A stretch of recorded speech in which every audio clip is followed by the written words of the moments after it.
Les gars, c'est avec une grande tristesse que je dois vous dire que je suis en train de mourir. Parlons des peuples autochtones de l'Arctique, aussi appelés les Esquimaux Aleut, le groupe ethno-linguistique majeur le plus au nord de la planète.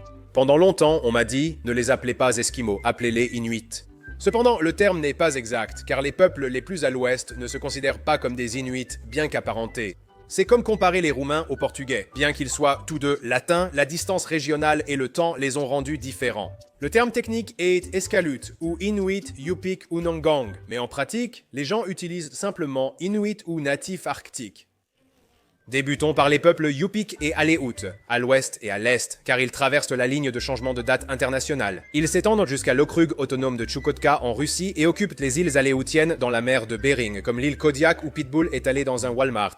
Oui, cet endroit-là. Sur une échelle de difficulté de survie, cet endroit est plutôt élevé, parce qu'ils sont sur la ceinture de feu, ce qui signifie qu'ils subissent beaucoup de tremblements de terre et de volcans.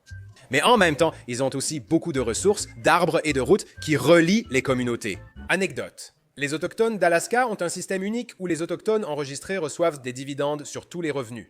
Produit de l'Alaska où vivent les peuples Inuit Inupiaq. La survie y est moyennement difficile, car le territoire est principalement une vaste toundra de pergélisol isolés. Ils font face à des blizzards saisonniers attendus et peut-être quelques ours polaires. C'est calme comparé aux autres endroits avec des ours polaires. La plupart des peuples sont concentrés autour de l'archipel arctique dans le Nunavut au Canada. Nunavut signifie « notre terre » en Inuktitut. La région possède un statut juridique unique au Canada selon la loi sur les revendications territoriales du Nunavut de 1999, lui conférant une certaine autonomie politique. Ce sont les seuls peuples qui utilisent un système d'écriture non latin, les syllabaires autochtones canadiens, pour écrire leur langue, l'Inuktitut. Développé au 19e siècle, il a une apparence originale, utilisé même sur les panneaux de signalisation. Enfin, le peuple Kalashit. Ce double L produit un son particulier. Les Groenlandais, habitants du Groenland, pays constitutif du Royaume du Danemark. Cependant, ils disposent d'une grande autonomie et peuvent proclamer leur indépendance à tout moment.